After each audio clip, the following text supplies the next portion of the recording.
네, 오늘은 제가 이제 말씀드리려고 하는 게 이제 저희 센터를 이용하는 아이들의 제가 볼 때는 한 80% 이상은 지적 장애를 가지고 있습니다. 정도의 차이는 물론 있죠. 그리고 또 정서 장애, 자폐성 장애 이런 아이들 발달 장애도 있지만 발달 장애나 정서 장애 같은 경우도 지적 장애가 전혀 없는 경우는 거의 없습니다, 사실은. 그래서 지능부터 얘기가 이제 될 건데요. 지능이라는 말, IQ라는 말 많이 들어보셨잖아요. 근데 정확하게는 잘 모르시는 것 같아요. IQ가 과연 뭔지. 근데 그 전에 지능이라는 말은 지적 능력, 거기서 줄여갖고 지능 이렇게 말하는데, 지능이라는 게 도대체 뭐냐. 이 모든 동물은 자연 환경에 적응하면서 살게 돼 있거든요. 근데 그 동물들이 생존을 하기 위해서 가지게 된 적응 수단, 진화하게 된 적응 수단이 여러 가지가 있죠.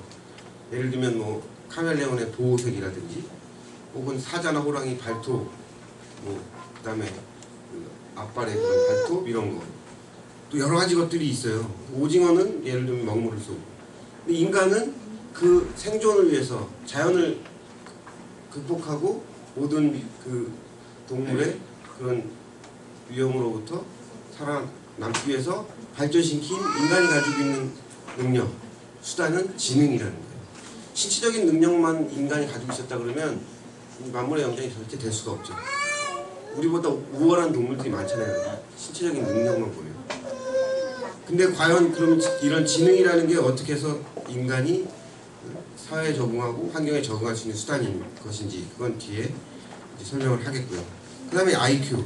IQ는 이 인간이 가지고 있는 지적 능력을 수치화한 것 뿐이에요.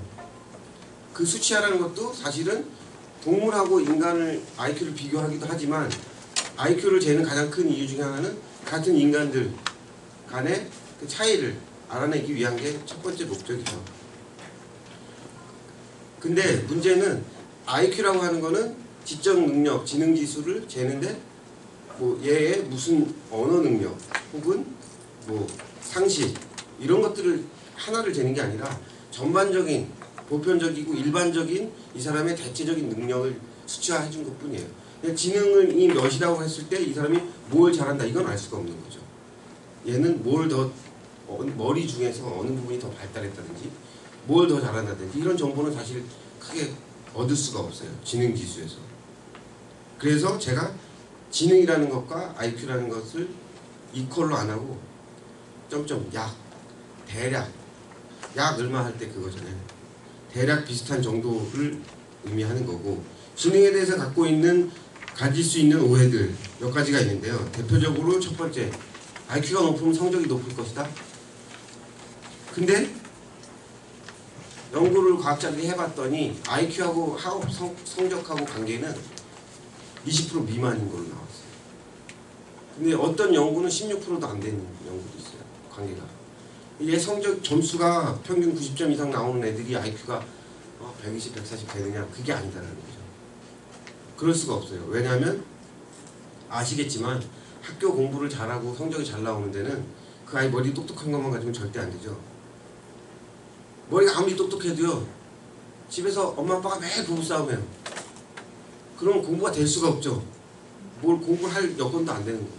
또 요즘은 이제 우리나라 사회 특히 사교육 얘기를 하지만, 교육을 받은 시간이라든지 교육의 질이라든지 학교 선생님도 담임 선생님이 또 누구냐에 따라서 다를 수 있고 수백 가지 수천 가지 이 요인들이 있을 수 있어요. 성적이라고 하는 건.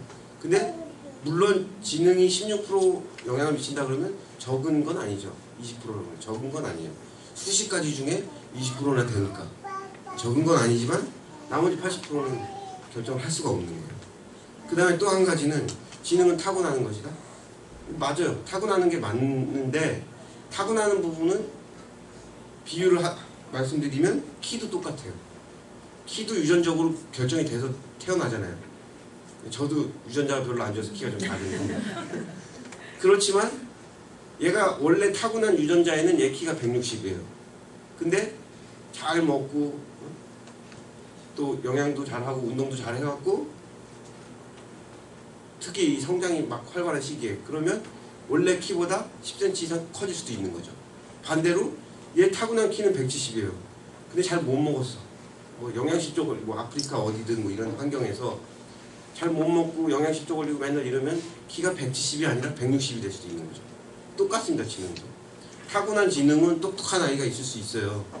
근데 양육이나 교육이나 학교 교육이나 혹은 부모님들의 어떤 양육 방식이나 이런 거에 따라서 얘가 우리가 흔히 하는 말로 IQ가 더 낮아질 수도 있는 거고 더 높아질 수도 있는 거고 그런 거죠. 그 얘기는 그 다음 질문하고도 연결이 되는 건데 IQ 점수를 한 번 재면 그게 평생 내 IQ 점수다? 이렇게 생각하시는 경우가 많죠. 그래서 얘기하잖아요. 너 IQ 몇이냐 그러면 나 IQ 120이야. 근데 공부는 잘 못했어. 뭐 이런 얘기를 하는데 그거는 IQ 120이라고 하는 그 점수는 평생 가는 게 아니다라는 거예요. 물론 성인기 이후에는 별로 변화가 없어요. 왜냐하면 성인기 이후에는 이 뇌가 발달을 하지 않은 부분도 있고 학습 능력도 떨어지기 때문에 거의 변화가 없지만 태어나서 적어도 중고등학생 될 때까지 한 대학생 될 때까지는 이게 외부 환경에 의해서 여건에 의해서 교육에 의해서 얼마든지 달라질 수도 있는 게 IQ라는 거죠. 다시 말하면 후천적으로 향상될 가능성이 얼마든지 있는 거다. 물론 한계는 있어요. 타고난 그 유전적인 요인도 있으니까. 그 다음에 IQ가 100이면 지능이 낮은 편이다? 이렇게 생각하시죠. 보통 IQ 몇이냐 그러면 대부분 여기 있는 분들도 다 제가 물어보면 120 이하인 분이 별로 없어요. 그럼 100이면 낮은 겁니까? 그거는 우리가 잘못된 IQ 검사를 받았기 때문에 그래요. 대부분 지금 어머님들이나 여기 선생님들이나 다 알고 계시는 IQ라는 게 중고등학교 때 학교에서 잰 거 그거 점수 알고 계시잖아요. 근데 중고등학교 학교에서 재는 지능지수는요 시험 보듯이 수십 명이 앉아갖고 시험 문제 풀고 내고 그걸로 재는 거죠. 그거는 신뢰도가 없어요. 그런 식의 지능지수 검사는 신뢰도가 없기 때문에 100년 전쯤이나 썼지 요즘은 거의 안 써요. 근데 우리나라는 요즘도 그게 가끔 하는 데가 있어요. 어쨌든 그러면 IQ 100이라고 하는 건 무슨 의미냐면요 딱 평균 수준의 IQ, 지능이라는 뜻이에요. 100이라는 점수가. 우리 정상분포법석 어려운 얘기해서 죄송한데 이렇게 왜 그려진 종처럼 생긴 그래프 있잖아요. 거기서 한 가운데가 평균이잖아요. 모든 인간의 IQ를 다 재가지고 그 정 가운데에 있는 평균을 딱 쟀을 때 그 점수가 100인 거예요. 그러니까 IQ가 100이다 그러면 특히 이제 전문적으로 저희 같은 기관에서 IQ를 쟀을 때 IQ가 100이 나왔다 그러면 얘는 딱 평균 정도의 IQ구나 이렇게 이해를 하셔야 돼요. 왜 100이다 그러면 낮게 나왔어요? 이렇게 물어보는 건 다음부터 오늘 이 시간 이후로는 그렇게 물어보시면 무식한 소리입니다. 100이다 그러면 얘는 정상이다 이렇게 생각하시는 게 맞아요. 그 다음에 그러면 이 발달이라고 하는 거 지능이 발달하거나 인지가 발달한다는 거 비슷한 말이지만 머리가 큰다는 게 뭐냐 나이가 들어가면서 발달이라는 게 이루어지죠. 근데 우리가 정신연령이 낮다 뭐 저는 아직도 정신연령이 저는 20대입니다. 저는 아직도 신체 연령은 아니지만 근데 정신연령이 낮다는 게 정신연령을 가지고 얘가 아직 인지가 덜 발달됐다를 비유적으로 이렇게 표현하잖아요. 정신연령이 쟤는 낮은 것 같다. 근데 그게 지능하고 비교를 하면요 실제 내 나이하고 정신연령하고 비교했을 때 똑같으면 100인 거예요. 정신연령이 10살이고 얘 실제 나이도 10살이다. 그러면 지능이 100인 거죠. 그러면 100이라는 얘기는 지능이 정상적인 딱 수준이라는 얘기예요. 근데 얘는 실제 나이는 저는 지금 사회적인 정신연령 이런 거 말하는 게 아니라 이 지적 인지 부분만 말씀드리는 거예요. 실제 나이가 10살인데 얘 정신연령은 인지적으로 정신연령은 20살이다. 그러면 얘는 IQ가 몇이에요? 200인 거예요. 200. 엄청 똑똑한 거죠. 근데 이 지능지수가 인지가 발달하는 거는 거의 청소년기에서 끝나니까 그 이후의 나이를 가지고 정신연령을 갖다 댈 수는 없는 거죠. 인지 부분에서는. 그러니까 예를 들어 얘는 3살이에요. 지금 실제 나이가 만 3살인데 IQ가 예를 들어서 150이다. 그러면 얘는 3살인데 정신연령은 뭐 4.5세가 되는 거죠. 비유를 하면 그런 거예요. 근데 지능지수를 그렇게 재지는 않지만 그리고 지능 발달이란 말은 인지 발달이란 말과 뭐 동일시 하셔도 되고 인지라는 말이 지능이란 말을 동일시 하셔도 됩니다. 지적장애, 인지장애 뭐 영어로도 다 다르게 쓰긴 합니다. 지적장애는 인텔렉츄얼. 근데 이제 지적장애라는 용어가 최근 몇 년 전에 이제 장애인 복지법에서 용어를 바꿔서 그렇게 된 거고, 그전에는 그게 정신지체라는 용어였죠. 그것도 역사가 있습니다. 제가 초등학교 때는 정신지체라는 말을 안 쓰고 정신박약, 그래서 줄여갖고 정박아 이랬던 시절도 있어요. 수십 년 전에. 근데 그거는 너무 낮춰 부르는 거다, 무시하는 처사다 그래가지고 정신지체로 바뀌었다가, 그게 최근 들어서 몇 년 전에 그것도 좀 그렇다. 정신이 들어가는 건, 그리고 좀 헷갈리는 요소도 있어요, 우리가. 왜냐하면 정신과 이런 때도 정신이란 말을 쓰고, 정신병 이런 말에도 정신이란 말을 쓰잖아요. 근데 이거는 질병이 아니잖아요. 근데 여기 정신이란 말이 붙어 있으니까 좀 그렇고, 그래서 지적장애. 근데 저도 가끔 지적장애를 겪을 때가 있죠. 순간적으로 술 마시고 필름 끊기면 이제 지적장애가 되면서 말도 잘 엉키고 안 나오고 기억도 잘 안 되고 그러잖아요. 근데 지적장애는 그런 의미입니다. 꼭 지적장애가 어떤 여기서부터 지적장애인, 여기서부터 지적장애인 아닌, 이렇게 구분할 수 있는 개념이 아니에요, 절대. 물론 우리는 병원에서나 학교에서나 뭐 특수학교나 이런 데서 아이를 소위 법적인 테두리 안에서 장애인 등록시키고 혜택을 주고 하기 위한 어떤 기준을 만들기 위해서 IQ에서 몇 이하면 진단을 해가지고 이렇게 하기 위해서 그걸 딱 잘라놔서 여기서부터는 지적장애 이렇게 한 것뿐이죠. 실제 본질은 그렇지 않아요. 여기 어머님들도 다 지적 기능이나 지적 능력에서 차이가 있는 거고, 저도 그렇고. 특히 어떤 부분에서 초등학교 한 9학년 되면 여자애들이 훨씬 똑똑해요. 남자애들이 더 떨어지고, 지능을 재봐도 그렇게 나와요. 빨리 발달이 되니까 여자아이들이.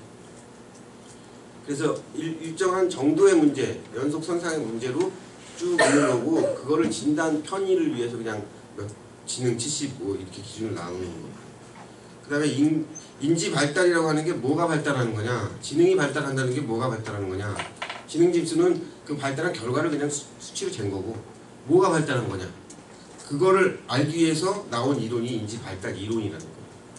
그래서 인간이 뭔가를 처음에 태어나서, 아이가 태어나서 뭔가를 어떻게 알게 되느냐, 엄마하고 아빠를 어떻게 구별하게 되고, 또 먹을 수 있는 거하고 먹을 수 없는 것도 어떻게 구별하게 되는지, 그게 다 뭐예요?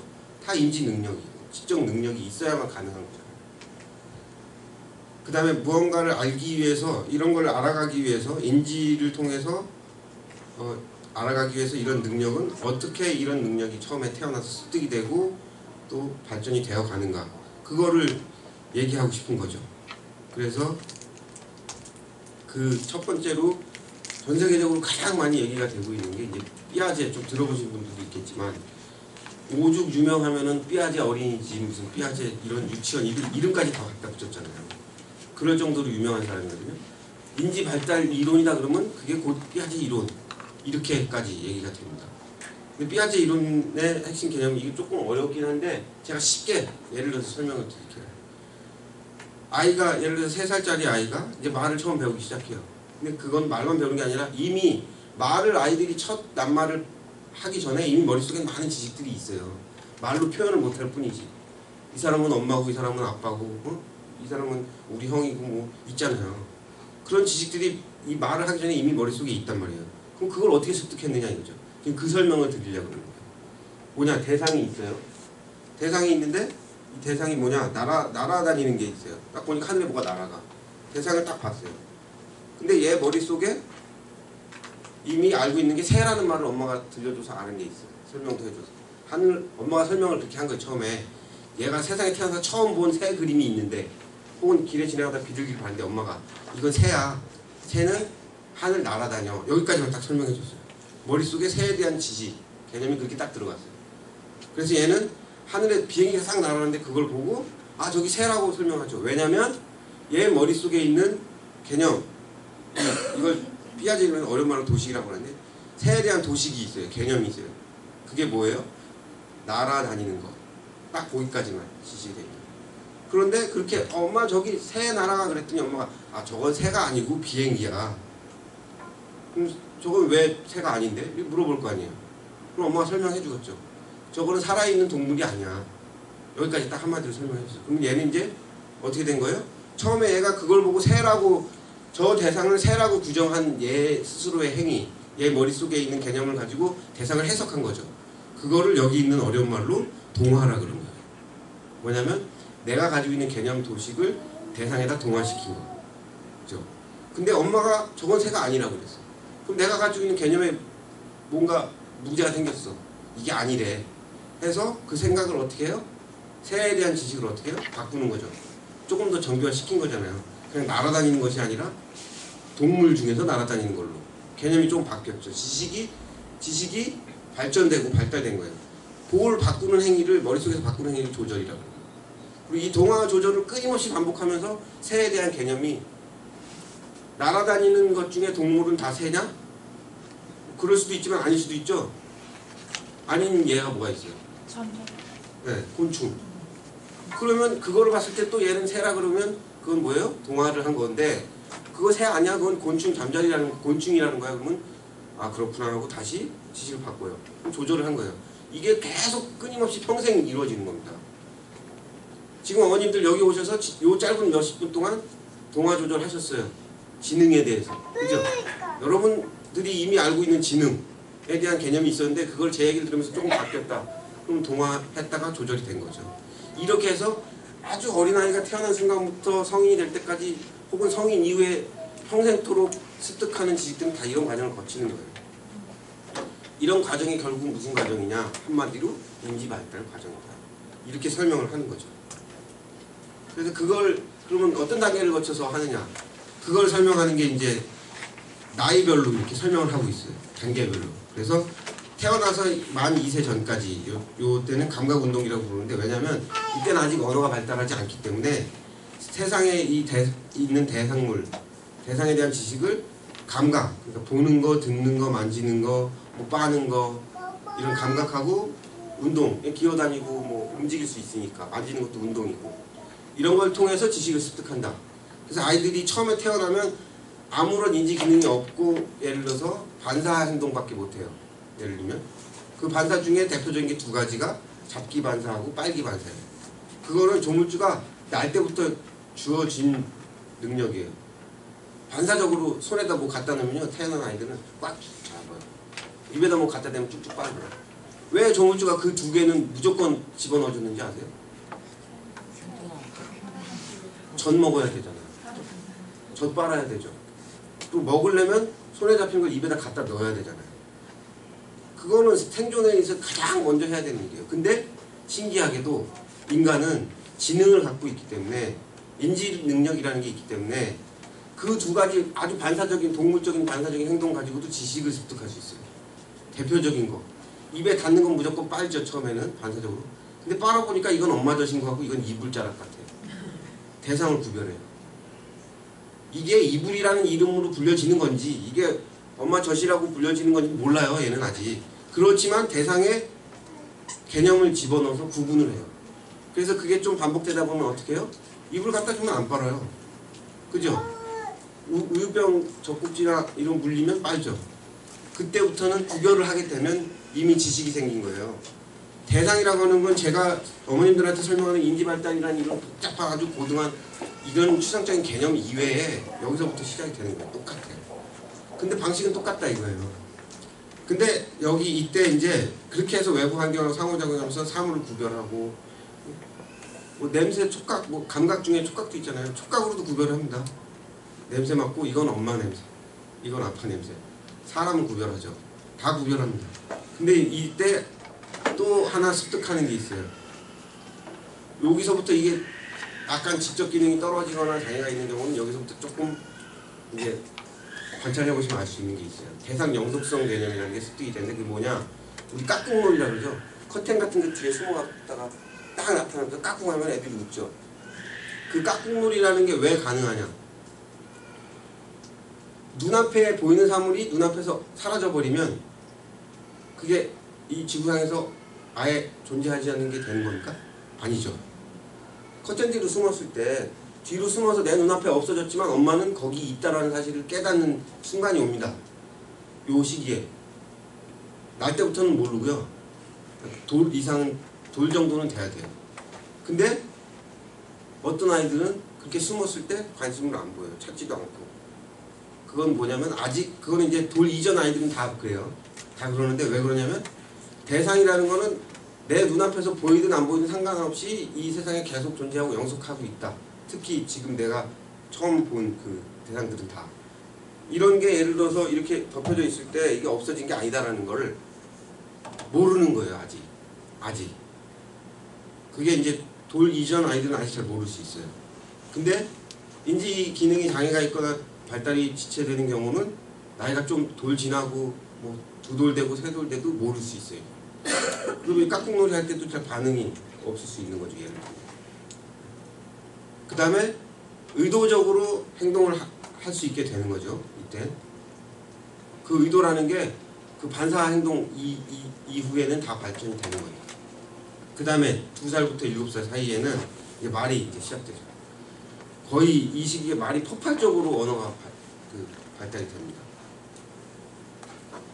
하루에 몇백 개씩 이상씩 배울 수도 있어요. 새로운 단어를. 이 시기 아이들은. 그러니까 어머님들 생각해보세요. 영어 공부하는 하루에 몇백 개씩 쏙쏙 들어가는 그런 천재적인 그런 영어를 배울 수 있는 천재적인 능력이 있는 사람은 없습니다. 이 아이들은 자기 모국어에 대해서는 그게 가능해요. 이 시기에는. 거의 이 시기 7세 이전에 우리가 일상생활을 하는데 필요한 어휘는 다 배웁니다. 거의 다 배웁니다. 그 다음에 자기중심적 사고. 이 세상은 나를 중심으로 돌아가요. 이 아이들은 아직까지. 모든 게. 그래서 내가 보는 거가 예를 들어서 제가 지금 어머님들 이렇게 보이는 그 장면이 있잖아요. 각도가 있고. 카메라로 치면 앵글이 있잖아요. 근데 저쪽에서 보는 사람은 다를 수 있어요. 그거 이해 못합니다. 아직. 보는 모양이 다를 수 있다는 거. 그게 시각적인 부분만 보이는 게 다르다는 거를 다른 사람이 보는 세상하고 내가 보는 세상이 다르다는 걸 이해 못하는 게 아니라 시각적인 것도 이해 못할 뿐만이 아니라 생각이나 의도나 감정이나 이것도 이해하기 어려워요. 내가 그 감정이 이러면 엄마도 이럴 것이라고 생각할 수 있는 거예요. 이 시기에. 그 다음에 직관적에서 보이는 대로만 판단. 그래서 그런 실험을 해요. 계란을 하나 두고 그 계란하고 똑같은 모형 계란을 만들어서 줬는데 구별을 아직 못하죠. 근데 이 시기가 지나면 아무리 똑같이 만들어도요 구별을 거의 해냅니다. 그것만 우리가 뭐 음식점 가면 앞에 디스플레이하는 모형 음식들 있잖아요. 진짜 똑같이 만드는 것 같아도 금방 알 수 있죠. 이게 가짜라는 거 우리는 알잖아요. 근데 아직까지 이 시기 아이들은 그게 잘 못 느껴지는 그런 거. 그 다음에 사물은 동물이 아니라 모든 사물은 다 살아있는 물체라고 생각을 해요. 이 시기에. 그 다음에 모든 사물은 다 사람이 만든 거. 그게 자연의 어떤 거든 뭐든 동물이든 다 사람이 만들어낸 걸로 이렇게 이해를 하고 그리고 나를 위해 존재하는 거. 이렇게 생각하는 거죠. 이걸 이해하시면 아이들이 왜 저렇게 이기적일까 이렇게 생각하실 필요 없는 거예요. 당연한 인지발달 단계에 있는 거예요. 지금. 그거 거치지 않는 아이들은 없어요.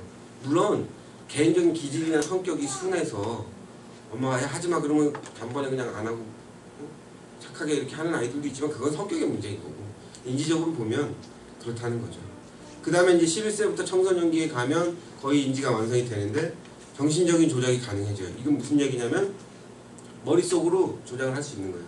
1 더하기 1은 2다라든지 그것뿐만이 아니라 예를 들면 길고 얇은 컵이 있고 널쩍하고 넓은데 높이는 낮은 대접이 있어요. 근데 거기 들어가는 물의 양은 똑같을 수 있죠. 그걸 이때 아이들이 그때부터 이때가 돼야 그걸 이해할 수 있어요. 11세쯤 넘어요. 그게 쉽지가 않아요. 근데 그걸 이해하려면 뭐가 필요해요? 그 봐서는 알 수가 없잖아요. 머릿속에서 조작을 해야 돼요. 얘가 긴 만큼 얘는 넓다. 보상이 되는 거죠. 높이가 긴 그 높이를 얘는 넓이로 보상을 해준다는 걸 머릿속에서 조작하고 이해를 해요. 그렇게 해서 이해해야 되는 개념이 이 세상에는 무지 많죠. 길이, 넓이, 크기, 순서, 논리적인 거, 물리학적인 개념들, 수학적인 개념들 다 이때부터 이제 습득이 되기 시작하는 거죠. 언어도 이제 추상적인 용어들을 막 쓰기 시작할 수 있는 거죠. 관성적으로 사고하고 물리적으로 다 되는 거죠. 그 다음에 인지발달이라는 것과 오늘 주제가 언어 발달은 아니지만 언어하고 인지가 관계는 또 깊기 때문에 잠깐 말씀드리고 넘어가려고 합니다. 다음에 기회가 되면 언어에 대해서 뭐 또 저희 선생님들 중에 뭐 언어치료 선생님이나 또 이런 시간이 있을 텐데 제가 말씀드리고 싶은 건 언어 자체에 대한 얘기가 아니라 언어가 과연 인지하고 어떤 관계가 있고 어떤 영향을 미칠 것인가. 말이 먼저인 것 같습니까? 생각이 먼저인 것 같습니까? 보통 그렇게 생각하시는 게 일반적이죠. 근데 그러면 제가 그 예를 하나 드릴게요. 우리나라 말로 눈의 종류를 뜻하는 게 몇 가지나 있나요? 뭐 진눈깨비, 한방눈, 뭐 여러 쌀이는 여러 가지 있죠. 근데 한 10개는 안 될 것 같아요. 그죠? 근데 에스키모가 사는 나라에 가면요. 눈을 이눈 해서 눈을 의 종류를 지칭하는 단어가요. 100개도 넘는답니다. 그러면 생각을 해볼게요. 예를 들어서 거기서 ABC라고 부르는 눈의 이름이 있어요. 그 사람들 눈에는 우리가 부르는 한방눈하고 그 ABC라고 부르는 그 사람들 눈하고 달라 보이고 다른 개념으로 들어가 있는 거죠. 머릿속에. 분명히 달라요. 그러면 우리나라에는 그 ABC라고 부르는 눈의 이름이라는 게 없어요. 개념도 없고 우리나라 말에는. 그러면 그 눈은 존재하지 않는 건가요? 아니죠. 그렇다는 거예요. 다른 예를 또 하나 드릴게요. 우리나라 말에 희끄무레하다는 말 있죠. 영어로는 뭐예요? 레드예요? 옐로우예요? 뭐 화이트예요? 그레이예요? 뭐예요? 없어요. 누리끼리 희끄무레 그런 게 무지 많습니다. 푸르딩딩 푸르딩딩 블루예요? 아니잖아요. 그런데 우리는 분명히 그 개념이 머릿속에 있어요. 미국 사람들은 머릿속에 그 개념이 있는 것 같습니까? 없는 것 같습니까? 대부분은 없어요. 한국어를 조금 아는 미국 사람이지면 좀 모를까? 없어요. 우리 머릿속의 생각, 사고를 언어로 다 표현하지 못하는 게 많아요. 그런데 또 반대 의견도 있어요. 반대 이론도 있어요. 언어는 사고를 표현하는 수단일 뿐이다 라고 이렇게 얘기할 수 있지만 반대로 언어가 사고를 통제하는 순간도 있어요. 살다 보면 아이들이 더 그런 걸 많이 하는데 대표적인 예 10,000원짜리 5,000원짜리 장사하시는 분들이 영업 끝나고 세야 돼. 한 200장 있어요. 1,000원짜리 5,000원 다 섞여 있어요. 막 세. 겉으로 소리내서 하나 둘 중얼중얼 셀 수도 있지만 속으로 어쨌든 속으로든 겉으로든 말을 해서 세야 되잖아요. 세고 있는데 누가 옆에서 말 걸어요. 아이 까먹었잖아 다시 돼. 그 순간에 뭘 하는 거예요 우리는? 언어가 뭘 하고 있는 거예요? 우리 사고를 컨트롤 해주고 있는 거예요. 그 순간에. 그죠? 사고만 가지고 그게 다 된다 그러면 뭐하러 말을 중얼중얼 해야 되고 하겠습니까? 못하죠. 근데 그게 그런 것들은 주의 집중도 필요하고 그렇기 때문에 더 그렇지만 우리가 언어를 그런 식으로 사용하는 경우가 또 굉장히 많아요. 자기 암시라 그래갖고 하면 안 돼, 하면 안 돼. 이런 중얼거리는 거라든지. 근데 아직 그 지능이 발달이 안 된 어린 아이들은요. 이거를 속으로 속낸말을 한다거나 속으로 우리는 그걸 속으로 할 수 있잖아요. 세는 거나 이런 걸. 이너 스피치라고 하는데 이걸 속으로 못해요. 아직. 그래서 겉으로 이걸 해야만 컨트롤이 잘 돼. 그래서 야 너 가게 가서 두부랑 콩나물이랑 우유 하나 사와. 두부 콩나물 가게 가면서 계속 떠들어야 돼. 속으로 하기가 어려워요. 아직 어린아이들은. 근데 가는데 옆에서 누가 자동차가 빵 거렸어. 가서 빵도 사와. 두부 콩나물 우유 빵 사와. 빵 했거든. 그런 겁니다. 이게 언어라는 게 그런 또 특성이 있어요. 그래서 우리가 동시에 여러 개 막 주의 집중을 해야 된다든가 지금 주의가 되게 산만하고 집중이 안 돼. 인지적으로 집중해야 되는데 그러면 이걸 언어를 사용해야 되는 경우가 종종 있습니다.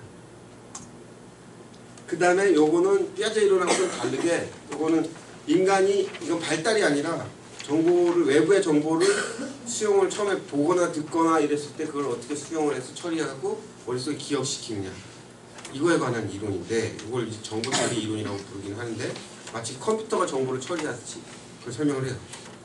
근데 지금 제가 이렇게 얘기를 하고 있는데 갑자기 지금 오늘은 날씨가 좋아졌지만 갑자기 밖에서 뭐가 번쩍했어요. 먹구름이 딱 껴있는 상태에서 비는 아직 안 오는데 번쩍했어요. 그리고 몇 초 있다 우르릉-깡깡 하겠죠? 근데 우르릉-깡깡 하기 전에 번쩍했을 때 그걸 가지고 제가 예를 들어서 설명을 드릴게요. 외부에 자극이 있었죠. 번쩍, 뭔가 번쩍하는 게 있었다 라고 하는 것까지만 아는 거, 그게 이제 감각 등록 단계입니다. 근데 그걸 눈으로 봤어요. 보니까 번개 같아. 그걸 아는 거. 아, 저거 번개가 멈췄다라는 거 아는 거. 지각이죠. 여기까지가 지각이에요. 근데 재인이라고 하는 건 뭐냐면, 우리가 처음 본 뭔가가 번쩍했다 그러면 그게 번개인지 뭔지 모르죠. 번개가 아니라 뭔가 번쩍했어요. 이 날씨에 번개가 칠 일은 없잖아요. 근데 번쩍했으면 그게 뭔지 몰라. 뭐가 번쩍하긴 했는데 어디 합선이 돼서 저기 고압선이 터졌나 뭐 이런 걸 여러 가지를 생각하죠. 그게 뭐예요? 우리가 이미 알고 있는 기억 속에 저장되어 있는 번개의 모습하고 지금 저게 매치가 돼서 똑같으니까 저걸 번개로 아는 거잖아요. 기억이 돼 있는 저장소에 있는 걸 비교를 해갖고 그거를 끄집어내서 그걸 재인이라고 합니다. 여기 위에 있는 거. 그 다음에 주의 집중. 주의 집중. 지금 어머님들은 어디에 주의 집중하고 계세요? 저한테 주의 집중하죠. 그러니까 지금 저한테 주의 집중을 제대로 하시는 분들 같으면 밖에서 뭐가 번쩍거려도 그게 번개인지 뭔지 모르는 게 정상이에요. 그죠? 그죠? 그 명심보감에도 있어요. 마음이 거기에 없으면 보아도 보이지 않고 들어도 들리지 않는다. 그게 주의 집중의 문제예요. 이거는 시각만의 문제가 아니죠. 청각도 마찬가지예요. 듣는 것도. 청지각에서도 뭐가 문제냐면요. 예를 들어 우리 시장통, 마트니 어디 이런 데 가면 사람 많고 그러면 시끄럽잖아요. 근데 들리는 소리의 크기로 보면, 볼륨으로 보면 다 크게 들려요. 똑같이. 다 똑같이 크게 들리는데 내가 옆에 있는 동네 아줌마랑 얘기를 할 수 있는 이유가 뭐예요? 바로 옆에서 다른 사람이 또 떠들고 있어도, 나랑 모르는 사람이 옆에서 막 떠들고 있어도 대화가 가능한 이유가 뭐예요? 주의 집중이, 청각적으로 주의 집중이 기능이 만약에 완전히 결함이 생겨서 없어졌다, 대화 불가능해요. 왜냐면 이쪽 옆에 나랑 전혀 상관없는 동네 아줌마가 떠드는 거하고 내 친구 아줌마가 떠드는 거하고 똑같이 들리기 때문에 거기에 어떤 소리에 집중을 해야 될지 모르기 때문에 들을 수가 없는 거예요. 그걸 이제 선택적 주의 집중이라고 하는데, 그래서 그거를 이제 미국 심리학자들 용어로 하면 칵테일 파티 효과라고 그래요. 왜냐면 미국의 영화 같은 데 보면 미국에서는 칵테일 파티 하면 다 서가지고 한 잔씩 들고 다 그냥 서갖고 얘기하고 있잖아요. 바로 옆에서도 막 얘기하고. 그래서 얘기를 그렇게 바로 옆에서 누가 떠들어도 내가 얘기하고 싶은 사람 얘기만 들을 수 있는 이유. 그게 주의 집중이 되기 때문에. 그 다음에 우리가 필요하면 이거를 더 많이, 여기에 더 많이 집중을 해야 되고 여기는 좀 무시해야 되고 이런 걸 우리 다 알죠. 그게 선택적 주의 집중이고. 그리고 이건 잠깐 봐서는 모른다 그러면 계속 봐야 된다든지, 잠깐 들어서 모르면 계속 들어야 된다든지, 이건 주의 지속인 거죠. 그 다음에 아이들이 이제 공부할 때 주로 해야 되는 거, 혹은 여러 가지 일을 동시에 처리해야 되는 경우, 이거는 더 신경을 많이 써야 되고 이거는 집중을 좀 덜 해야 된다든지, 이렇게 하는 조절을 하는 거, 그게 주의 할당입니다. 그 다음에 그렇게 주의 집중을 해서 제 말소리나 제 모습에 혹은 이 화면에 집중을 했어요. 그 다음에 이제 기억을 시켜야 되는데, 이거는 어머님들이 기억을 안 하셔도 상관없지만, 예를 들어서 누구 처음 만났는데 중요한 미팅이나 만남을 가졌어요. 근데 그 사람 연락을 계속 해야 될 일이 있다면 전화번호를 받죠. 혹은 불러달라 그러죠. 그래서 전화번호를 외워야 되는데 요즘은 외울 필요가 없죠. 휴대폰이 있으니까. 근데 휴대폰이 만약에 그때 잠깐 없었다, 펜도 없다, 그러면 외워야죠. 그때 뭘 해야 되는 거예요? 외우는 행위, 기억시키는 행위를 해야 되죠. 그래서 제일 많이 하시는 방법 뭐예요? 중얼중얼 해갖고 잠깐이라도 내가 뭐 볼펜 찾을 때까지라도 기억을 해야 되잖아요. 그래서 중얼중얼해서 외워요. 그게 그런 외우는 행위를 하는 그 짧은 동안만 유지를 시키기 위한 행위가 단기 기억입니다. 적어도 기록을 해놓을 수 있거나 완전히 외울 수 있게 될 때까지. 어머님들 계좌번호 뭐 외우고 계세요? 네, 외우는 분들은 돈 받을 일이 많은 분들. 외우지 못하시는 분들은 별로 입금 받을 일이 없는 거죠. 어디 가서 써줄 일이 없는 분들. 근데 계좌번호가요 의외로 길지 않습니까? 근데 그걸 어떻게 외우셨어요? 외우고 계신 분. 우리 연습장에다 써갖고 외우고 이런 건 별로 안 하죠. 계좌번호는 중얼중얼 몇 번 해갖고 이렇게 외우잖아요. 그 외우는 방법이라는 게 또 수십 가지가 있습니다. 그게 기억술이라는 건데, 기억 전략. 가끔 신문지 광고, 조그만 광고가 있어요. 기적의 기억술 뭐 이런. 그게 다 여기 이론에 있는 건데요.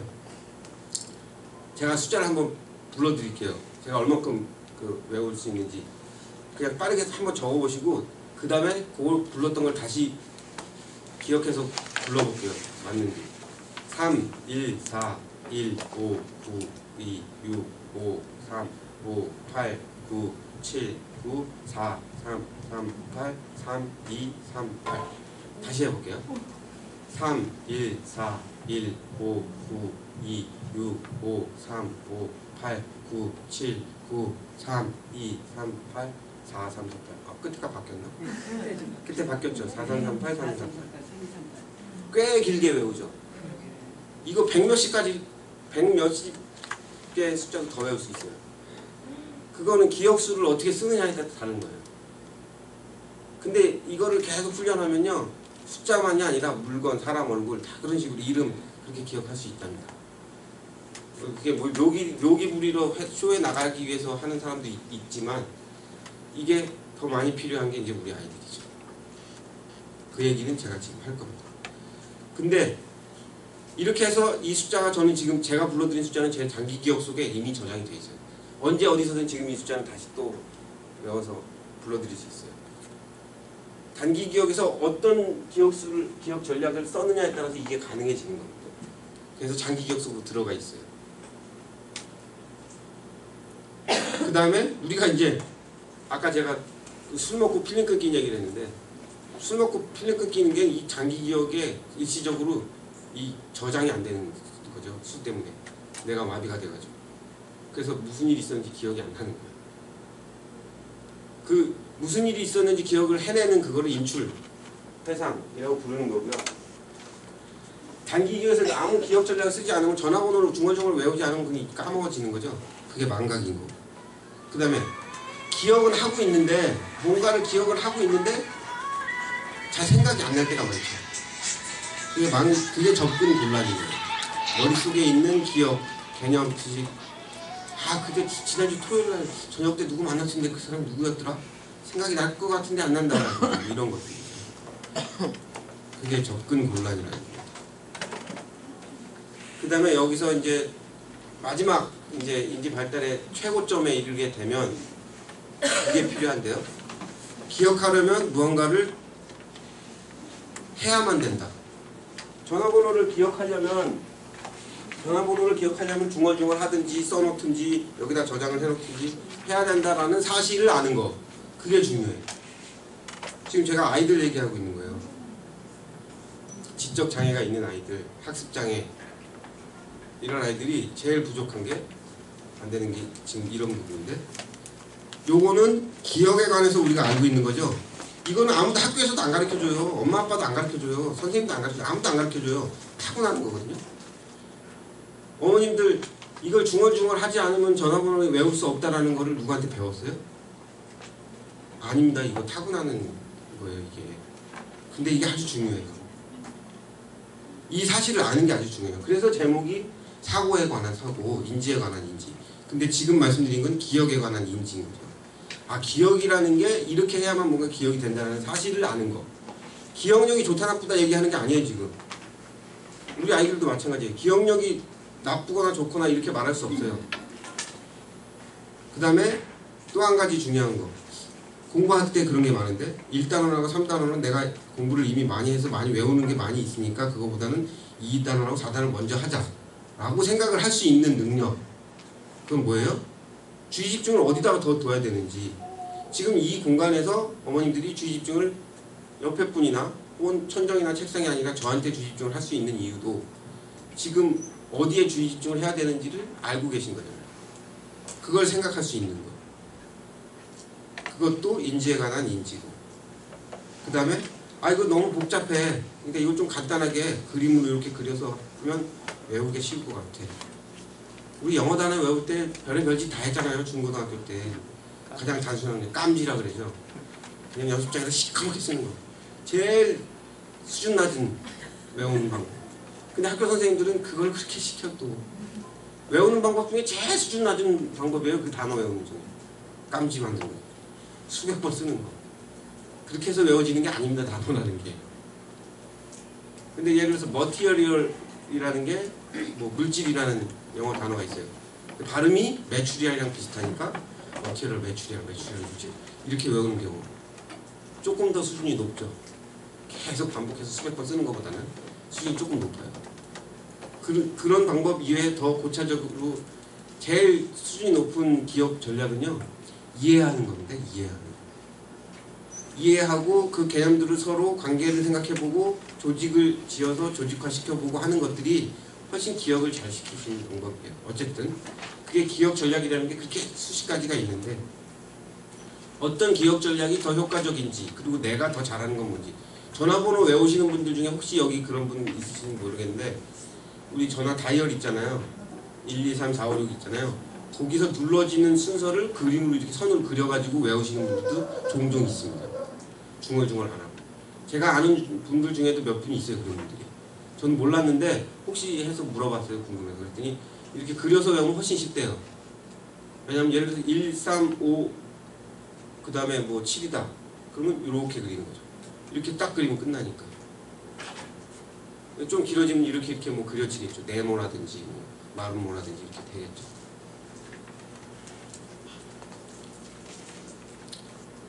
그 다음에 제가 아까 숫자 불러드린 거, 그거는 그게 파이입니다. 파이, 원주율.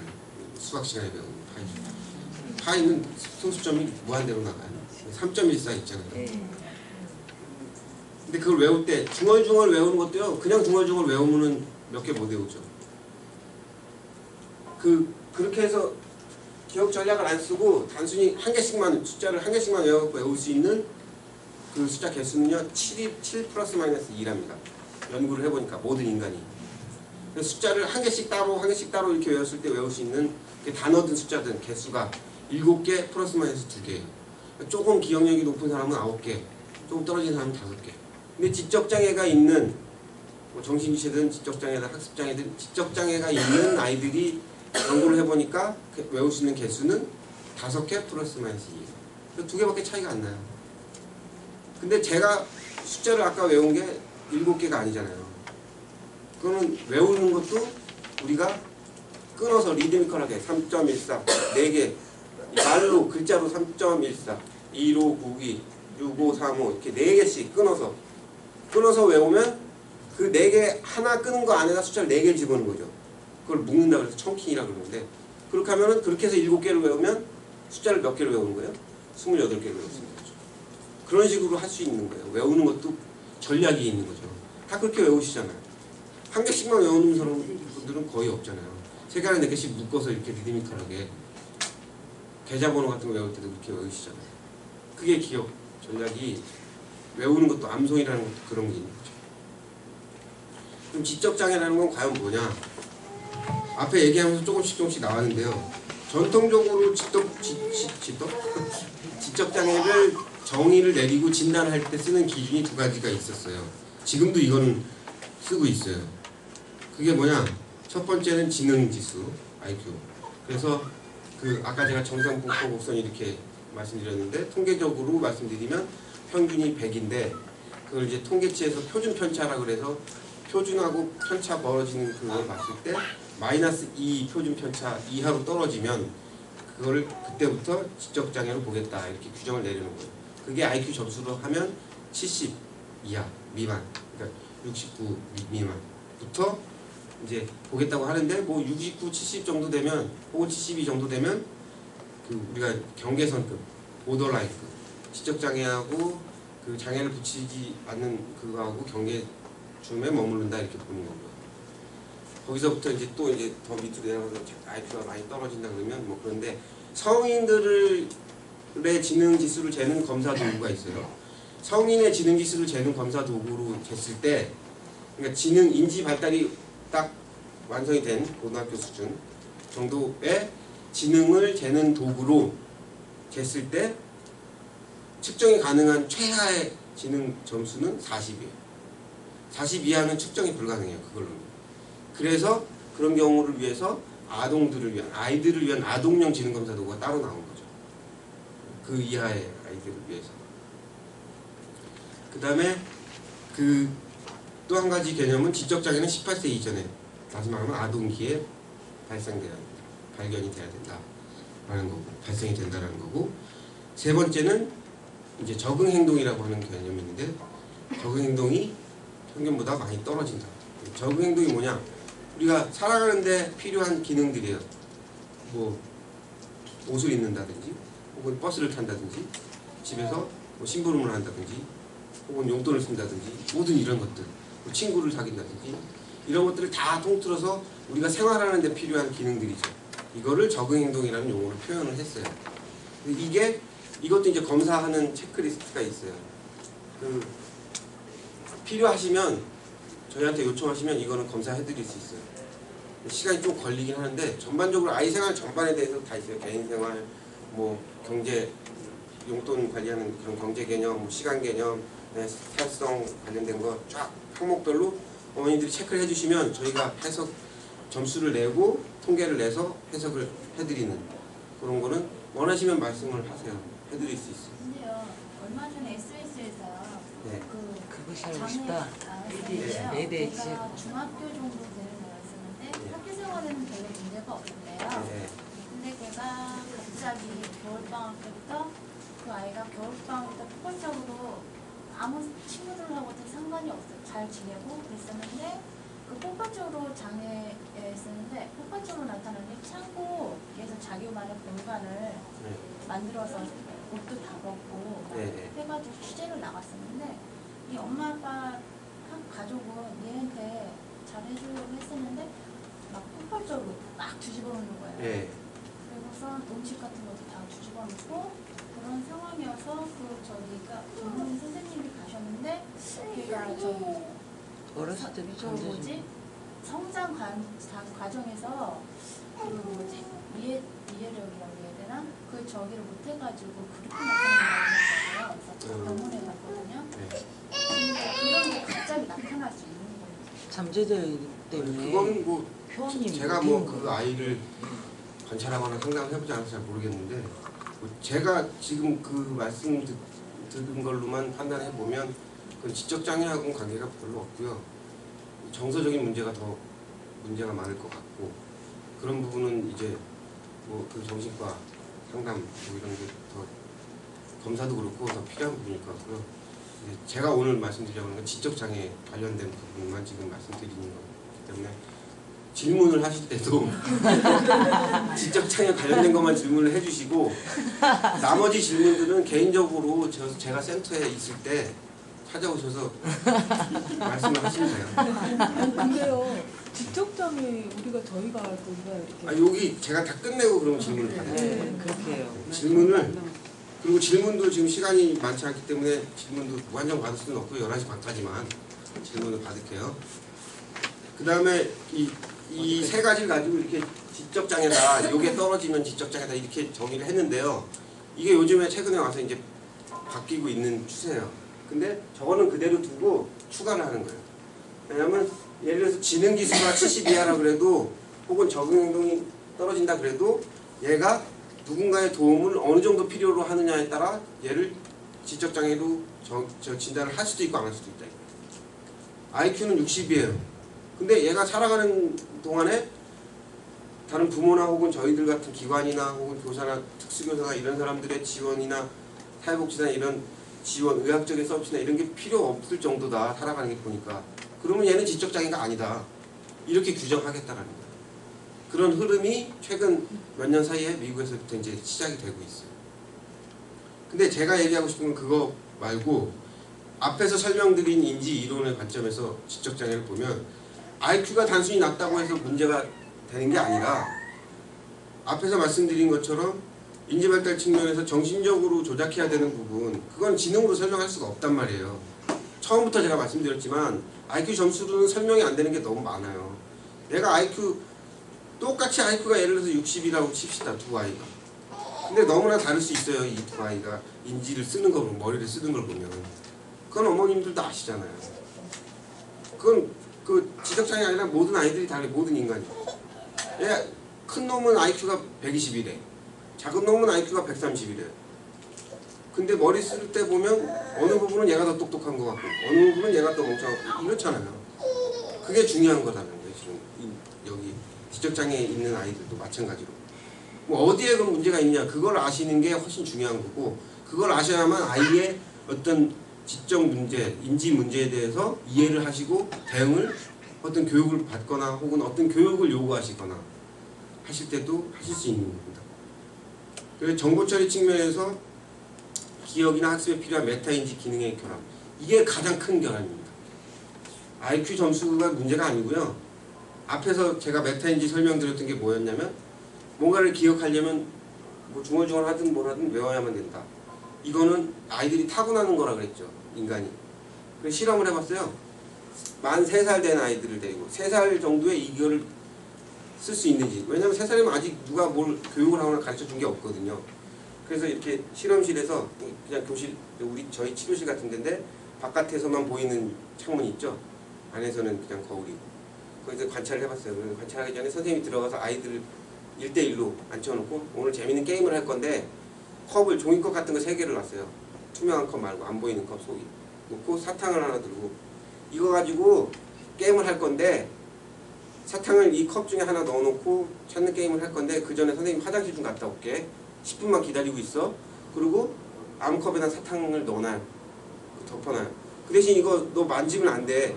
만지면 안 되는데 선생님이 10분 동안 갔다 와서 어디다 넣어놨는지 까먹을 수 있으니까 이 3컵 중에 어디에 넣어놨는지 너 기억하고 있어야 돼. 그리고 3살짜리 애한테 그렇게 얘기하고 나가요. 혼자 놔두고. 그러면 그동안에 선생님 들어오기 전까지 뭔가 기억을 하라고 했으니까 할 거 아니에요. 어떤 행동을. 근데 아직 말도 모르고 글도 몰라요. 잘. 그래서 밖에서 관찰한 거예요. 얘네들이 어떻게 이걸 기억을 하는지. 아이들마다 개인차가 다 납니다. 소위 인지 능력이 조금 인지 발달 단계가 좀 수준이 좀 낮은 아이들 보니까 걔 중에 한 30명을 실험을 했는데 그런 아이가 있어요. 선생님이 올 때까지 그 사탕이 들어있는 그 컵만 쳐다보고 있어요. 그러다 딴 데 쳐다보면 어떻게 되는 거예요? 훔쳐먹는 거예요. 근데 제가 드리고 싶은 말씀은 그런 전략이라도 쓸 줄 안다 이거예요. 안 가르쳐줘. 그죠? 여기서 결함이 생긴 게 지적장애입니다. 그리고 그거보다 조금 단계가 높은 아이들, 수준이 높은 아이, 2번째 아이. 누구? 그 종이컵인데 조금 손톱으로 찌그러뜨려놔. 머리 조금 더 쓴 거죠. 그리고 그 나이에 안 어울리게 제일 똑똑한 놈 순서를 생각해요. 첫 번째, 두 번째, 세 번째. 수 개념이 들어오기 시작한 거 벌써 3살밖에 안 됐는데 첫 번째, 두 번째, 세 번째하고 세 번째야. 그러면 뭐 외울 필요도 없어요. 그거는. 그게 뭐예요? 언어잖아요. 심볼이고 숫자라는 심볼 가지고 그 다음에 수 개념, 수학적인 개념이 벌써 들어. 얘는 진짜 똑똑한 놈인 거지. 인지 발달이. 근데 그런 경우는 거의 드물어요. 그 영재성이 있는 애들이나 뭐 그런 거고. 근데 어쨌든 이게 다 어떤 아이들이든 지적 장애가 없는 아이다 그러면 다 써요. 무슨 방법이든. 이게 문제라는 거예요. 제가 드리고 싶은 오늘의 결론이에요. 이게. 앞에 얘기는 다 필요 없어요. 이 얘기 하려고 제가 앞에 얘기한 거예요. 지적 장애의 본질이 뭐냐? 자기 스스로 뭔가 머리를 쓰거나 어떤 방법을 쓰거나 해야만 기억을 시킬 수 있고 뭔가를 배울 수 있다는 사실을 아는 게 중요한 거예요. 제가 아까 말씀드렸잖아요. 기억력이 없는 게 아니라 그랬잖아요. 지적장애가 있다고 그래도 외우는 개수로 따지면 2개밖에 차이가 안 나요. 근데 숫자를 외운다 그러면 숫자를 아까 제가 묶어서 외운다고 그랬죠. 그럼 지적장애 없는 사람인데도 이 사람은 2개씩밖에 안 묶어갖고 외웠어. 그러면 2, 7, 14개 숫자를 외우는 거잖아요. 근데 지적장애가 있는 아이지만 이거 3개씩 4개씩 묶어서 외우면 더 많이 외울 수 있어. 이거를 계속 가르치고 훈련해요. 그러면 20개도 더 외울 수 있는 거예요. 숫자를. 여기서 차이가 나는 겁니다. 차이는. 그런데 지적 장애가 없는 경우에 혹은 장애가 심하지 않은 경우에는 그걸 안 가르쳐줘도 스스로 할 수 있는데 장애가 있으면 이거 안 가르쳐주면 안 돼요. 그래서 학교든 저희 치료실에서든 집에서든요. 물론 이제 지적 장애가 또 다른 장애하고 중복을 있었고 막 잡혀도 있고 아주 겹쳐 있으면 이게 의사소통 안 되고 어렵지만 그게 아니라 이제 좀 경도 내지 중간 정도의 지적 장애 이상 되는 아이들 같으면 집에서 뭘 하시든 그 사실 외우고 뭐 이거 지식을 가르치는 게 중요한 게 아니고 숫자 쓰고 글자 쓰고 중요한 게 아니고요. 이걸 가르치셔야 돼. 야, 네가 이거 외우려면은 뭔가 해야 되는 게 중요한 거야. 근데 여기서 뭘 해야 되냐? 아니면 넌 뭘 할 수 있냐? 우리 지금 외워야 되는 게 뭐냐? 외워야 되는 게 숫자면은 이렇게 끊어서 몇 개씩 해서 외우는 거고. 숫자가 아닌 경우도 있을 수 있잖아요. 과자 이름 이런 거 애들 잘 외우죠. 그거 왜 잘 외울 것 같아요? 자기한테 하시는 그래서 인지가 제가 오늘 계속 인지 얘기만 하지만 인지가 이런 동기나 이런 요인하고도 정서적인 요인하고도 또 붙어 있어요. 우리가 절대 까먹기 힘든 외우지 않아도 까먹기 힘든 그런 장면들이 있죠. 우리 살면서 내 바로 옆에서 길을 이렇게 걸어가고 있는데 엄청 큰 교통사고가 나고 사람이 막 절단이 났어요. 그 본 장면은 정말 까먹고 싶어도 잘 까먹어지지가 않잖아요. 정서적인 우리 정서하고 이게 딱 접목이 되어 있기 때문에요. 기억이 확실하게 돼버리는 겁니다. 그 순간에. 그리고 인지, 기억 이런 것들이 그래서 또 이런 정서적인 거, 동기적인 거하고 또 연결이 돼 있어요. 그리고 반대의 경우도 있죠. 인지 능력이 떨어지면요. 정서적인 불안도 올 수 있는 거예요. 그리고 동기도 이제 저하가 되고 그게 여기서 이제 말씀드리고 싶은 건데 성격 발달의 지적 기능에 저하가 미치는 영향 자아 기능이 미약해요. 이 자아 기능이라고 하는 게 자아라는 게 뭐냐면요. 이 성격 심리학적으로 말씀을 드리면 그 세계하고 나하고 사이에 그 나하고 세계하고 사이에 또 뭐가 있어요? 내 속에 본능이 있죠. 본능하고 현실, 내가 있는 현실하고 일치가 될 수가 없죠. 우리 본능대로만 행동하면 어떻게 돼요? 모든 문화나 모든 게 다 파괴될 거예요. 죽이고 싶은 사람 있으면 그 자리에 죽일 거고 뭐 우리 성교육도 그렇지만 성적 욕구도 그 자리에서 충족할 거고 본능대로만 행동하는 거예요. 근데 인간은 그렇지 않잖아요. 그거를 현실에 맞게끔 억누르면서 행동을 할 수 있게 되죠. 그 기능을 하는 게 자아입니다. 그러니까 현실을 판단해보고 지금 이 상황, 이 때와 이 장소에서 내가 본능을 충족시키려면 이렇게 행동을 하면 안 되고 이렇게 행동을 하면 본능을 충족시키는 가능한 방법이다라는 걸 대안을 찾게 되는 거죠. 현실적으로 수용 가능한 방법으로 본능을 충족시키는 거잖아요. 맛있는 거 먹고 싶다. 여기서 맛있는 거 먹고 싶다고 지금 중국집에다 뭐 청요리 시켜서 먹을 수는 없는 거죠. 그걸 판단하는 기능을 어디서 하느냐? 자아라는 게 그런 기능을 하는 거예요. 근데 그걸 판단할 때 필요한 첫 번째 기능 중에 하나가 뭐예요? 인지 능력이 있어야 그걸 판단할 거 아니에요. 지금 여기가 어디고 때와 장소가 뭐고 상황이 뭐다라는 거. 근데 이 아이들이 그게 떨어져 있으니까 인지 기능이 떨어져 있으니까 자아 기능이 떨어져 있어서 근데 본능은 지적장애 아이들은 성격 발달이나 이런 본능에 있어서는 장애가 없어요. 13살, 14살 먹으면 2차 성징 나타나면서 성적 욕구도 자연스럽게 보통 아이들은 똑같이 발달되는 거예요. 근데 이 자아 기능에서 인지 기능이 떨어지니까 특수학교 이제 가끔 그런 아이들이 있어요. 머리 좀 대고 이런 아이가 한 고등학교 1학년, 2학년 되면 그런 본능이 이제 막 혈기왕성할 때잖아요. 근데 아무것도 모르는 좀 자기보다 많이 떨어지는 여자애 끌고 들어가요, 화장실로. 고등부쯤 되면요. 나름대로는 걔는 자아 기능이 있긴 있는 거지. 아무 데서나 하는 건 아니다라는 정도까지는 아는 거예요. 그죠? 자유행위도 마찬가지예요. 화장실 들어가서 문 잠궈놓고 자유행위 하는 거 그걸 뭐라고 할 필요는 없어요. 그거는 그 아이 수준에서는 정말 잘한 거예요. 그거는 그 아이 수준에서는 정말 성교육 제대로 받은 거지. 그거는. 근데 그게 아닌 경우가 있잖아요. 그래서 인지라는 게 여기서도 또 필요한 거고 그 다음에 성격에서 이 아이들이 퇴행이나 고착이나 자기합리화를 더 많이 보여요. 이 얘기는 무슨 얘기냐면 원래 이 아이의 지적 수준이 인지 발달 수준이 그 정도가 아닌데 더 못하는 아이처럼 뒤로 더 어린 아이처럼 이렇게 행동을 하는 경우가 있어요. 일부러. 그게 퇴행이에요. 그리고 거기서 더 발달을 안 하려고 하는 경향도 있고 그게 고착인 거고 그 다음에 자기 합리화 요거는 이제 약간 경도의 지적장애가 있는 경우 자기 합리화도 되게 많이 해요. 왜냐하면 하기 싫은 거 있고 뭐 이러면 핑계를 막 대죠. 핑계 자체가 유치하긴 하지만 그래도 그런 성격도 있고요. 또 반대로 어떻게 보면 좋은 걸 수도 있지만 이 지적장애가 있는 아이들이 수능적이거나 순종적인 성격인 아이들이 많아요. 보통 아이들에 비하면 요즘 애들 보통 아이들이 5살, 6살만 되면 얼마나 말을 안 들어요. 자기 주장도 고집도 세고 옛날에 그 미운 7살이라 그랬잖아요. 요즘은 미운 4살이고요. 미친 7살이랍니다. 그 정도로 7살이 말을 안 들어요. 요즘 애들은. 얼마나 영악하고 말을 안 듣는지. 근데 그거에 비교하면 이 지적장애 있는 아이들은 되게 수능적이고 순정적이에요. 근데 오히려 그렇기 때문에 학습에서는 수동적인 모습으로 나타날 수 있는 거예요. 그게 시키는 대로만 하는 거지 자기가 스스로 뭔가 하는 거를 못 해봤고 그런 성격이 안 된 거지 수동적으로. 그래서 학습 동기나 학습 태도에 지적장애가 영향을 많이 미치게 되고요. 그 여러 가지 것들이 있지만 뭐 장의존적인 이건 뭐냐면요. 뭘 해야 돼 지금. 근데 어떤 숙제든 뭐든 뭐 공부를 해야 되는데 그거 자체보다도 공부를 뭐 시켜놓으면 뭐 하려고 그러면 아 이거 뭐 책상이 불편하다든지 연필이 너무 짧다든지 불 좀 켜달라든지 이거 하는데 10분 20분 보내. 그런 걸 전문적인 용어로 장의존적이라고 해요. 그 아이가 지금 있는 그 자리 장이라고 그래요. 필드. 그 필드에 너무 의존해. 요 과제에 집중을 안 하고 그걸 장의존적이라고 그래요. 그 다음에 내적 동기 부족. 내적 동기라는 게 뭐예요? 이거를 하고 싶어서 해야 되는데 그게 거의 부족하잖아요.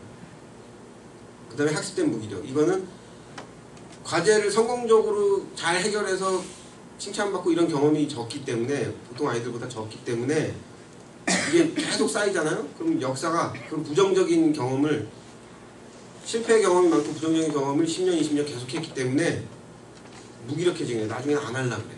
아예 포기하고 그런 성향이 있어요. 그게 심한 아이라는 얘기는 교육을 제대로 잘못 받았다는 얘기예요. 성공적인 경험을 해가면서 뭔가 할 수 있도록 얘한테 수준에 맞는 과제들을 많이 경험을 하도록 해줬어야 되는데 선생님이든 뭐 어머님이든 맨날 욕심부려갖고 어려운 것만 준 거야 얘한테. 얘가 하기 어려운 것만 계속 10년 동안. 그럼 얘는 무기력해지는 거예요. 예. 그 다음에 숙고하고 생각하는 시간을 갖지 않고 바로 반응이 나오는 거예요. 뭐 과잉행동도 그런 게 있지만 시험 문제 풀다가 틀리는 것 중에 3분의 1은 넘어요. 다음 중 뭐뭐뭐가 아닌 것은인데 아닌 것까지 보지도 않아. 뭐뭐뭐가만 보고 찍어요. 그럼 다 틀리는 거죠. 그게 충동적인 경향이 되는 거죠. 반응 템포 자체가 빨라요. 뭘 물어보면요 말 끝나기 전에 대답을 해버려요. 혹은 그 대답의 반 이상은 모르는 건데요 이게 나오는 거죠. 그 다음에 성공에 집착하기보다 실패를 피하려고 할 뿐이에요. 과제를 해도 이거를 해서 내가 어떻게든 풀어갖고 성공해야겠다는 생각을 해서 이걸 하는 게 아니라 이런 아이들이 많은 아이들이 안 틀리면 돼 정도의 생각으로 하려고 하는 거예요.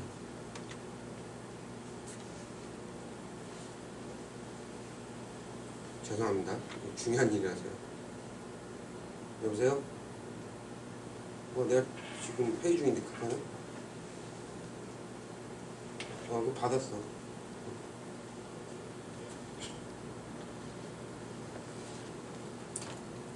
요게 근데 상당히 어렵습니다. 어머니들이 가르치실 때도 이런 태도가 예를 들어서 아직 어릴 때는 괜찮은데 초등학교 한 3학년 이상 지나서 10살 넘어가지고요. 이런 성격이나 동기, 태도, 학습에 대한 태도가 굳어져 있잖아요. 상당히 어렵습니다. 이거 바꾸는 게. 정말 어려워요. 뭔가를 내가 해갖고 성공해내야지 하는 태도보다도 어떻게 하든 실패만 안 하면 되는 방향으로 얘가 요리조리 빠져나가든지 혹은 그런 방향으로 이거를 자꾸 하려고 하면 그거 바꿔주기가 상당히 어렵습니다. 그건 선생님도 마찬가지예요. 그래서 어릴 때 이거는 그 경험을 어떤 경험을 이 학습에 대한 경험을 어떻게 시켜주느냐가 아주 중요해요.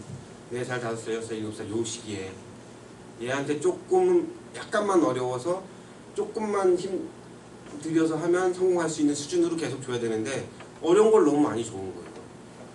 그 수준이 어느 정도 수준인 건지는 어머님들이 제일 잘 아실 거 아니에요. 얘한테 맞는 수준이 뭔가는.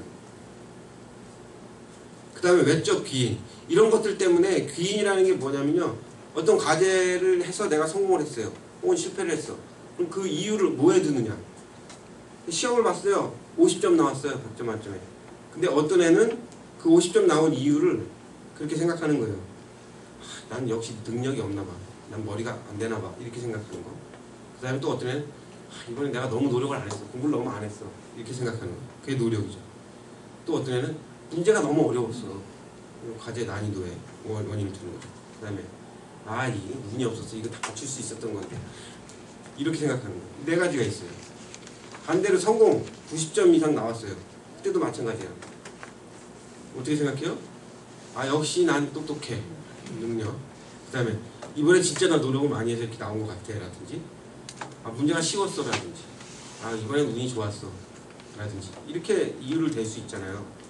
그 중에 어떤 게 긍정적인 건 다 아시잖아요. 그런 이 성공했을 때나 실패했을 때 긍정적인 패턴으로 귀인을 할 수 있도록 해줘야 된다 이거예요. 잘 못했어요. 점수가 안 나왔어요. 네가 능력이 부족해서 그런 게 아니다. 노력을 좀 덜해서 그런 거다. 이런 식으로 줘야 된다 이거예요. 쉽게 말하면. 뭐 성공을 하면 그것도 역시 성공을 했는데 야 그럼 문제가 쉬워서 잘 나온 거야. 이렇게 해버리면 안 된다 이거죠. 그 얘기예요, 이 얘기는. 그리고 낮은 자아 존중감. 당연하겠죠. 자아 존중감이 낮아요. 어떤 일이나 이 과제나 이런 것들이 실패의 경험이 더 많기 때문에 보통 아이들보다 비교했을 때 자존감이 더 낮을 가능성이 많지만, 이거는 어머님들의 역할이 가장 중요한 부분이고, 어머님들의 역할에 따라서는 자존감을 얼마든지 높여줄 수 있어요. 그 다음에 또래나 타인들의 자신에 대한 태도가 부정적인 경우에 이런 경험들 때문에 사회적인 관계 맺으면서도 위축이 되는, 꼭 그 사회적인 소셜 스킬 부분에 장애가 있는 뭐 자폐라든지 이런 게 아니고 지적 장애만 있는 경우도 그럴 수 있다 이거예요. 그 다음에 이게 다시 낮은 자아 존중을 받게 하는 이런 악순환이 반복되는 경우가 있죠. 그 다음에 사회적 상황에 대한 정확한 이해가 잘 안 돼서 또래 관계 기술에서 친사회적인 행동을 발달시키려고 합니다. 친구를 사귀어야 되는데 뭘 들고 가서 뭐 꼬셔가지고 이렇게 하고 사귀어야 되는지, 뭐 이런 전략들이라는 게 있잖아요. 친구들 사귈 때도 그게 지적 능력이 좀 있어야 그게 또 된다 이거죠. 껌을 하나 사가지고 친구랑 같이 나눠 먹는 것도요 쉬운 문제가 아니에요, 이 아이들한테. 특히 처음 학기 초에 입학을 했던 뭐 학기 초에 처음 만나는 아이랑